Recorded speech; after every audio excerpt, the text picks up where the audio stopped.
Dear students, example 5.8. A circle of radius 3 units touches both the axes. Find the equations of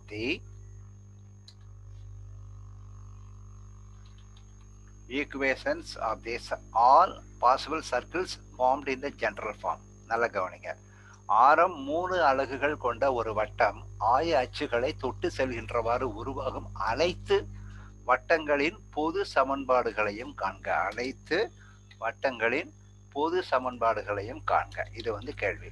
இப்போ நான் ஆய அச்சுகளை தொட்டு சொல்லுதுன்னா அது முதல் கால் பகுதியா, ரெண்டாவது கால் பகுதியா, மூணாவது கால் பகுதியா, நாலாவது கால் பகுதியா கொடுக்கல. அதனால பிரச்சனையில் என்ன பண்ணுறது, 4 படத்தையும் போட்டுருவோம். இப்போ பார்த்தீங்கன்னா இப்போ இதில் வந்து 3, இந்த பாருங்க, இந்த ஒரு வட்டம் முதல் கால் பகுதியில் Y axis X axis touch பண்ணிட்டு போகுது. அடுத்து ரெண்டாவது கால் பகுதி பாருங்க, அதே மாதிரி. அப்போ அந்த கால் பகுதியை டச் பண்ணும்போது மையம் வந்து மாறும். முதல் கால் பகுதியில் ரெண்டுமே 3, 3 ரெண்டுமே பாசிட்டிவ். ரெண்டாவது கால் பகுதி எக்ஸ் வந்து நெகட்டிவ், -3, 3. மூணாவது கால் பகுதி எக்ஸ் நெகட்டிவ், ஒய் நெகட்டிவ், -3, -3. நாலாவது கால் பகுதி எக்ஸ் பாசிட்டிவ், ஒய் நெகட்டிவ், அப்போ 3, -3. ஸோ இப்போ ரேடியஸ் வந்து 3ன்னு கொடுத்துருக்கேன். இப்போ வந்து என்ன பிரச்சனை அப்படிங்கிறது, எப்படி 3, 3 வந்தது கேட்டீங்கன்னா, சென்டர் கொடுக்கல. பார்த்தீங்களா, கொஸ்டின் வந்து உங்களுக்கு எந்த வட்டத்தின் மையம் என்ன கொடுக்கல. ஆனால் இந்த 3 யூனிட்ஸ் வந்து டச் பண்ணுது அப்படின்னு சொன்னால், அங்கே பாருங்க, இந்த சில இருந்து எக்ஸ் ஆக்சிஸ்க்கு ஒரு பெர்பெண்டிகுலர் போடுற செங்குத்து கூட அது கரெக்டாக 3 யூனிட் இருக்கும். ஏன்னா சர்க்கிளுடைய ரேடியஸ். அதே மாதிரி ஒய் ஆக்சிஸ்க்கு ஒரு செங்குத்து போட்டீங்கன்னா கரெக்டாக 3 யூனிட் இருக்கும்.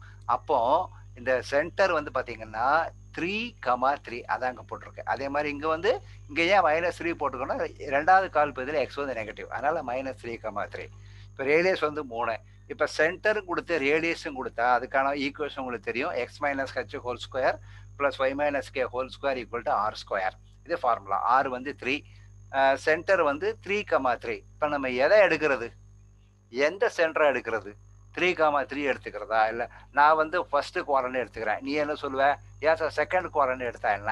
நீ இன்னொரு என்ன சொல்லுவான், ஏன் சார் 3வது வட்டம் எடுத்தா என்ன, இல்லை 4வது வட்டம் எடுத்தா என்ன? அதனால பிரச்சனையே வேண்டாம், 4 வட்டங்களையும் நம்ம எடுத்துப்போம்.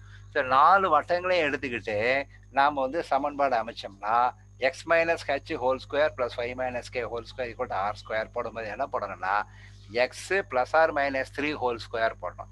ஏன்னா ப்ளஸ் எடுத்தால் ஒரு கால் பகுதி, மைனஸ் எடுத்தால் ஒரு கால் பகுதி. அதே போல் ஒய் ± 3² போட்டால் பிரச்சனையே இல்லை. அப்படியே நீங்கள் எக்ஸ்பேண்ட் பண்ணிட்டீங்கன்னா முடிஞ்சு போச்சு. புரிஞ்சுதா? அவ்வளோதான். இப்போ ஒரு கஷ்டமும் கிடையாது. ரைட்டா?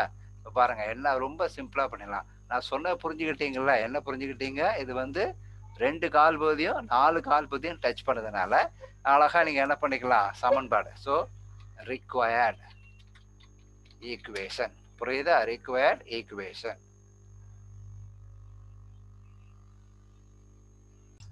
சரி, அப்போ தேவையான சமன்பாடு போடும்போது என்ன செய்யணும், மைண்டில் வந்து அந்த x - h² + y - k² ஞாபகம் வச்சுக்கோங்க. வச்சுக்கிட்டு எங்கே எழுதும்போது என்ன எழுதணும், ஹெச்சுக்கு பதிலாக +or-3 போடணும். புரியுதா? ஸோ எக்ஸுக்கு பதிலாக என்ன பண்ணணும், ஹெச்சுக்கு பதிலாக +or-3. அதே மாதிரி ஒய்க்கு பதிலாக என்ன செய்யணும், +or- அதுக்கும் +r, கேக்கு பதிலாக +or-3 போடணும். ஸோ எக்ஸ் மைனஸ், புரியுதா, ஞாபகம் வச்சுக்கோங்க, +or-3 +or-3² அதே மாதிரி ஒய் மைனஸ், அங்கே மைனஸ் கிடையாது, +or-3. எது வேணால் வரலாம்ல, +3 வரலாம், -3 வரலாம். அதே மாதிரி r² அப்படின்னா ஆருக்கு பதில் என்ன பண்ணணும், 3 போடணும். சாரி, அவ்வளோதான். இப்போ இதை நீங்கள் எக்ஸ்பேண்ட் பண்ணுங்கள். எக்ஸ்பேண்ட் பண்ணி நீங்கள் என்ன செய்யணும், +or- போடணும். இது a + b² a - c² பிரச்சனையே வேண்டாம். பிரச்சனையே நமக்கு வேண்டாம். என்ன புரியுது? அதனால என்ன செஞ்சுருங்க, ரெண்டையுமே சேர்த்து போட்டுருங்க. So x². இப்போ வந்து +2ab -2ab, அது வந்து +or-2ab. புரியுதா? அதனால +or- 6x. அப்புறம் 3² வந்து 9.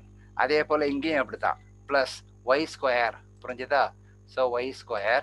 அடுத்தது என்னது, இது +3 -3, +or-3ங்கிறதுனால +or-6y. அப்புறம் வந்து +9. புரியுதா? = 9. ஓகேவா? அவ்வளோதான்ப்பா. இந்த ரெண்டு எது வேணால் வரலாம் இல்லை, அதனால தான் +or-. எந்த வட்டம் வேணால் எடுத்துக்கலாம்ல, அது மொதல் கால் பகுதியும் எடுத்துக்கலாம், இல்லை கடைசி கால் பகுதியும் எடுத்துக்கலாம். அதனால் பிரச்சனையே இல்லாமல் எல்லாத்தையும் சேர்த்து மொத்தமாக போட்டோம்.